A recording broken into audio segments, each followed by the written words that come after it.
안녕하십니까. 2024년 9월 19일 최백모의 팩트 시작하겠습니다. 오늘 임기 2년의 심우정 신임 검찰총장이 취임했습니다. 취임사에서 이렇게 얘기했습니다. 검찰의 직접 수사 역량을 국가의 근간을 흔드는 중대한 부패범죄, 경제범죄에 집중시키겠다. 검찰의 직접 수사 역량은 우리 헌법과 공동체의 가치를 훼손하는 부패범죄, 시장경제 질서를 무너뜨리는 경제범죄와 같은 중대범죄에 집중 투입되어야 한다. 이렇게 얘기를 했고요. 오로지 법과 원칙, 증거와 법리에 따른 공정한 수사, 신속하고 정밀하게 환부만 도려내는 수사를 통해 국민이 검찰 수사는 믿을 수 있다고 느끼실 수 있게 하자고 얘기를 했습니다. 그러면서 민생범죄로부터 국민을 지키자, 일선 형사부를 대폭 강화하겠다, 이런 얘기들을 했습니다. 우리 평온한 삶을 위협하는 강력범죄, 지금 막지 않으면 걷잡을 수 없이 번져나갈 마약범죄, 나날이 교묘해지는 보이스피싱 범죄, 수많은 피해자를 만들어내는 다단계 전세 사기와 같은 민생범죄, 딥페이크 영상물 범죄와 같은 디지털 성범죄, 스토킹 및 성폭력 범죄로 인해 여성들이 더 이상 불안하지 않아야 하고 사이버 레카의 악성 허위 콘텐츠가 사회를 좀먹지 않도록 철저히 대응해야 된다. 이런 얘기를 쭉 아주 길게 얘기를 했습니다. 그런데 이원석 검찰총장의 2년 전 취임사 한번 보셨는지 모르겠습니다. 거기는 심우정 검찰총장의 취임사보다 훨씬 더 좀 수사학적인 내용들이 많이 있고 문장이 아주 수려합니다. 근데 거기에도 기본적인 거는 법과 원칙에 따라서 공정하게 수사하겠다는 겁니다. 그 중에서 제가 읽어본 중에 가장 기억에 남는 장면은 기본을 지키는 검찰 수사. 이런 얘기를 했습니다. 인권, 그 다음에 검찰 수사의 절제, 이런 부분까지 다 얘기했습니다. 그래서 따지고 보면 심우정 검찰총장의 취임사나 이원석 검찰총장의 취임 2년 전 취임사나 기본 맥락은 똑같습니다. 그런데 이원석 검찰총장의 2년에 대한 평가 엇갈린다고 제가 말씀을 드렸죠. 왜 엇갈릴까요? 여야 모두가 불만입니다.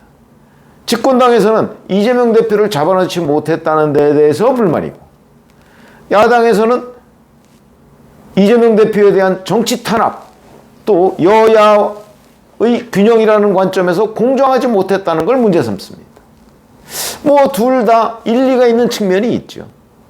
검찰총장은 그만큼 어려운 자리다. 그러니까 신임 검찰총장이 어찌 보면 그냥 검찰이 맡고 있는 수사의 범위, 이 부분에 관해서 민생을 강조해가면서 법과 원칙을 주장한 부분, 이거는 어찌 보면 그냥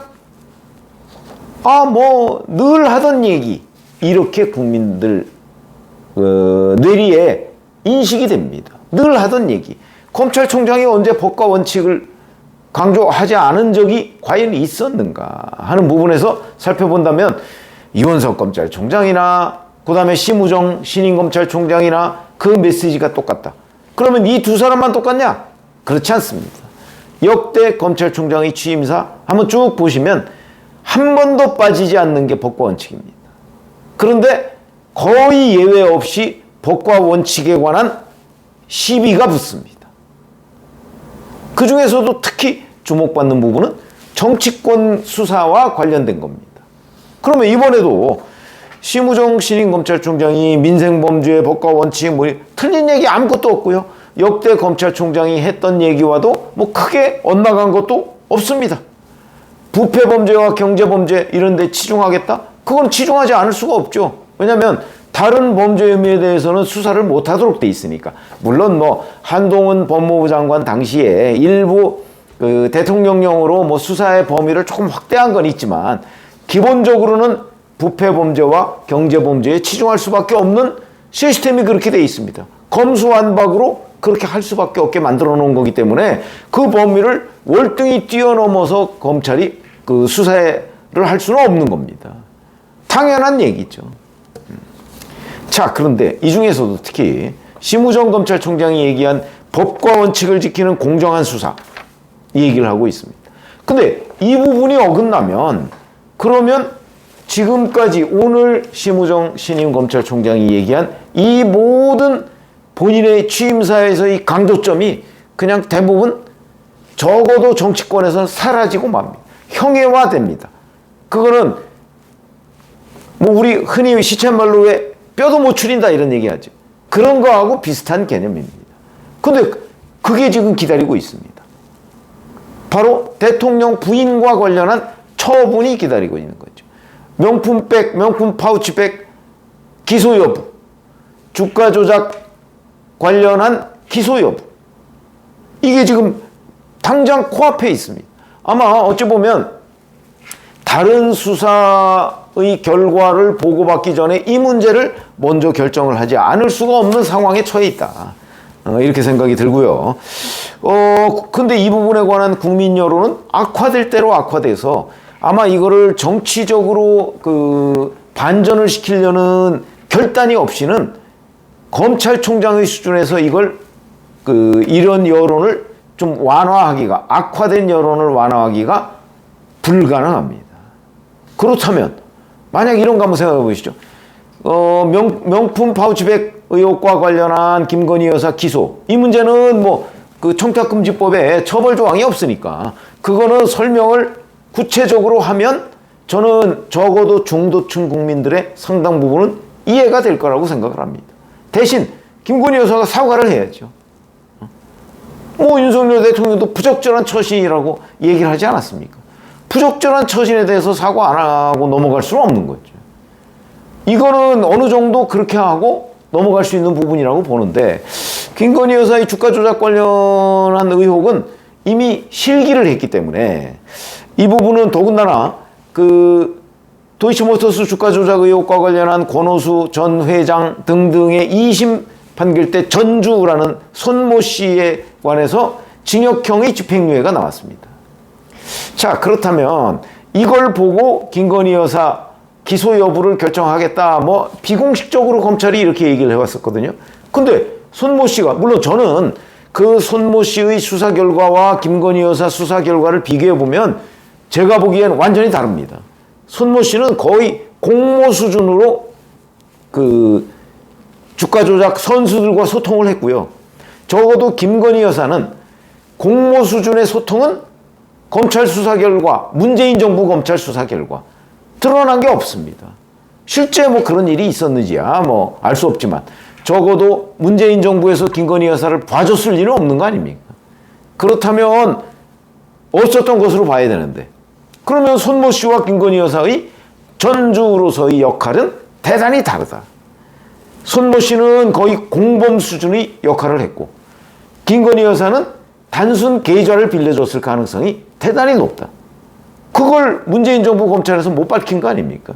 못 밝혔는지 아니면 없는 건지 둘 중에 하나 아니겠습니까? 그 두 개의 법률적 결과는 똑같습니다. 못 밝히면 기소 못하는 거죠. 없어도 물론 기소 못하는 거고요. 법률적 결과는 똑같다고 이렇게 말씀드렸는데, 제가 손모 씨와 김건희 여사가 다르다, 저는 이렇게 판단하고 있는 입장인데, 자, 그런데 손모 씨가 징역형의 집행유예를 2심에서 받았기 때문에 이렇게 되면 김건희 여사도 한번 법원의 판단을 받아봐야 되는 것 아니냐, 이런 여론이 더 많아졌습니다. 더 악화됐다는 얘기죠. 자, 그런데 여기서 심우정 검찰총장이 이 부분과 관련해서 무혐의 처분 할 수 있을까요? 만약에 했다고 치자 이거죠. 했다고 치자. 그러면 어떤 일이 초래될까? 그러면 바로 본인이 얘기한 법과 원칙에 따른 공정한 수사, 이거를 며칠 만에 무너뜨리는 일이 됩니다. 그래서 제가 보건대는 검찰총장은 사실은 윤석열 검찰총장이 조국 전 법무장관 후보자 수사를 할 때 9월 6일이죠. 그게 2019년 9월 6일이죠. 9월 6일에 문재인 대통령과 독대를 통해서 이 수사를 할 수밖에 없는 이유를 설명한 것으로 알려져 있습니다. 제가 보기에는 심우정 검찰총장도 김건희 여사에 대한 기소를 할 수밖에 없다, 내지는 이 처리 방향과 관련해서 결단을 내리지 않으면 첫 단추부터 완전히 어긋나는 상황이 돼서 앞으로 임기 2년인데 2년에 이제 뭐 하루 이틀 지났습니다. 2년에 지금 오늘이 19일이면 낙을 지났네요. 16일부터니까 사흘 지났네요. 이런 상황에서 2년 내내 또 공정성 시비에 아마 휘말리게 될 것이다. 그래서 제가 첫 단추라고 말씀을 드리는 겁니다. 그래서 심우정 신임 검찰총장이 김건희 여사의 주가 조작 문제와 관련해서는 좀 어찌 보면 어떤 방식으로든 이걸 처리하는데 무혐의 처분이 아닌 다른 방식으로의 처분에 결단을 내려야, 그래야 본인이 얘기한, 바로 오늘 얘기한 취임사를 실천하는 것이고, 그것이 곧 그 어떤 국민적 불신, 왜냐하면 김건희 여사에 대해서는 부정적 의견이 너무나 많기 때문에 그거를 좀 해소하는 계기가 되지 않을까. 그래서 이게 자칫 잘못하면 이 문제에 대한 처리부터 신임 검찰총장은 이원석 검찰총장보다 더 심해, 이런 평가를 받기 시작하면 앞으로 검찰의 중립성 문제뿐만 아니고 윤석열 정부 자체도 굉장히 어려워질 것이다. 저는 이렇게 판단이 되고요.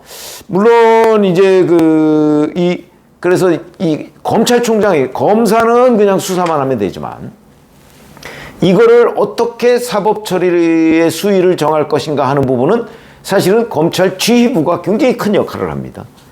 그런 걸 보면 이 검찰총장이라는 자리는 수사의 결과를 놓고 그 균형이라는 건 여러 가지의 의미가 담겨 있죠. 그 균형을 생각하는 정무적 감각을 발휘할 필요가 있다. 저는 그렇게 생각을 하고요.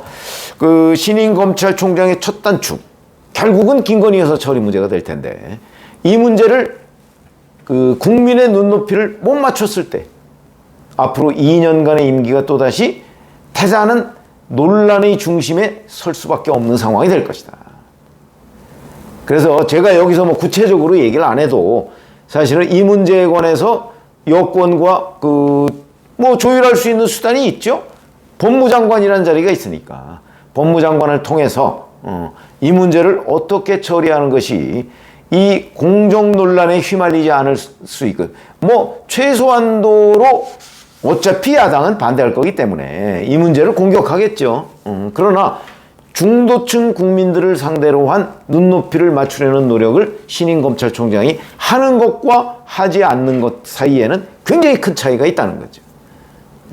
그래서 그 부분에 대한 어떤 작품을 만들 것인가 하는 부분에 관해서 만약에 첫 단추를 잘못 깨면 그러면 또다시 2년 동안 아주 어떤 정치적 논란에 휩싸이게 될 것이다. 오늘 심우정 검찰총장의 취임사를 봐가면서 제가 이제 공정이라는 단어, 역대 검찰총장이 늘 이 단어를 입에 올렸고, 그런데 늘 그 문제로 2년 내내 문제의 중심에 섰고 결국은 공정하지 못했다, 이런 판단을 받았던 것이 아닌가 싶은 생각이 있고요.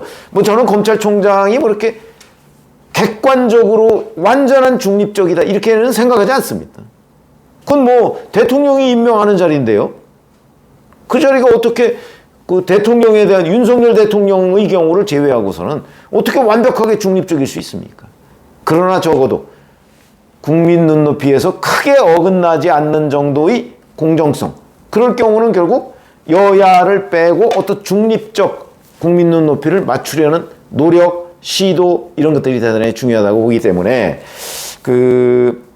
이 김건희 여사 문제의 처리, 이 첫 단추를 심우정 검찰총장이 단순 무혐의 처분이 아니고 어떤 식으로든 아이디어를 내서 돌파하지 않으면 결국 오늘 취임사에서 밝힌 법과 원칙, 공정, 이런 부분에 관한 불신을 또 출발부터 받게 될 수밖에 없다라는 관점에서 본다면 이 기소 여부를 약간 미루더라도 어떤 식으로든 해법을 찾아가려는 노력이 더는 중요하다, 이렇게 생각을 합니다.